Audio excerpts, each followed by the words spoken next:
ઓળખી ગયા. પ્રભુએ કહ્યું કે રાજા કંઈક આપવું હોય, યુદ્ધમનો દેહી રાજેન્દ્ર, યુદ્ધ આપો. કોણ છો તમે? પરિચય આપો તમારો. એટલે પરિચય આપતા કહ્યું, અસો વૃકોદરા. હા, આ વૃકોદર એટલે ભીમસેન. ઉદરનો અર્થ થાય છે પેટ. વૃક નામનો એક અગ્નિ ભીમસેનના ઉદરમાં હતો. કેટલું પણ ભોજન કરાવવામાં આવે, ભીમસેન તૃપ્ત ન થાય, કારણ ઉદરમાં રહેલો અગ્નિ એ ભોજન એને તરત જ પચવી દે. પ્રસંગ તો ત્યાં સુધી વર્ણન કરેલો મળે છે કે એક વખત કૌરવો દ્વારા એવું તરકટ રચાયું, ભીમસેનને જલની અંદર નાખી દીધા.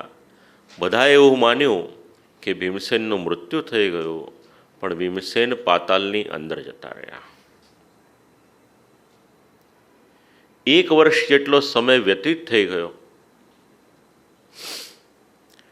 પાછા આવ્યા, બહાર નીકળ્યા.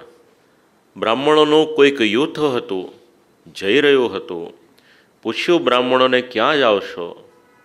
કહ્યું, ભીમસેન મરી ગયા છે, 1 વર્ષ થયું, એમના શ્રાદ્ધમાં ભોજન કરવા જઈએ છીએ. ભીમસેન વિચાર કરે કે હું જીવતો છું ને મારા ઘરના મારું શ્રાદ્ધ કરે છે. ચાલો જરા હું પણ જઈને જોઉં તો ખરો કે આ શ્રાદ્ધ કેવું છે, ભોજનનો પ્રકાર કેવો છે. બ્રાહ્મણોની સાથે સાથે ભીમસેન પધાર્યા છે. ભોજન કરવાને માટે બિરાજમાન થયા. એક પછી એક સામગ્રી આવતી ગઈ. બ્રાહ્મણો તો તૃપ્ત થઈ ગયા, પણ ભીમસેન તૃપ્ત નથી થતા. હવે દાઢી મૂછ વધારેલા હતા, કોઈ ઓળખી ન શક્યું. યુધિષ્ઠિર રાજાની પ્રતિષ્ઠાનો પ્રશ્ન આવ્યો. બ્રાહ્મણોને જમવા બોલાવ્યા અને અન્ન ખૂટી ગયું, એ ચાલે કઈ રીતે? પણ માનું મન, શંકા થઈ કે માનો ન માનો પણ મારો ભીમસેન જીવતો છે હજી સુધી, કોઈનાથી પણ તૃપ્ત ન થાય. પણ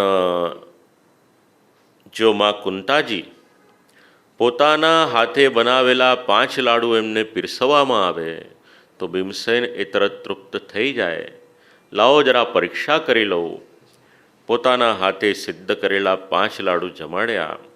ભીમસેન તૃપ્ત થયા.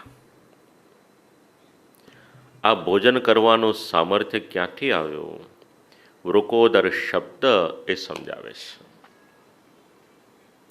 ભોજન કરવું અને ભોજન પચાવવું એમાં ઘણો ફરક છે. મહાભારત ખૂબ સુંદર શબ્દ આપે છે. ગરીબનો જઠરાગ્નિ એટલો બધો તપ્ત હોય છે કે એને જો કાંકરા આપવામાં આવે તો એ કાંકરા પણ એને પચી જાય છે.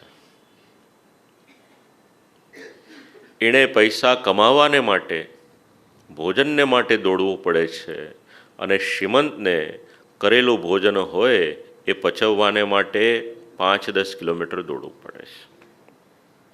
ક્રિયા તો બંને કરે છે, પણ બંનેની ક્રિયામાં આટલો તફાવત.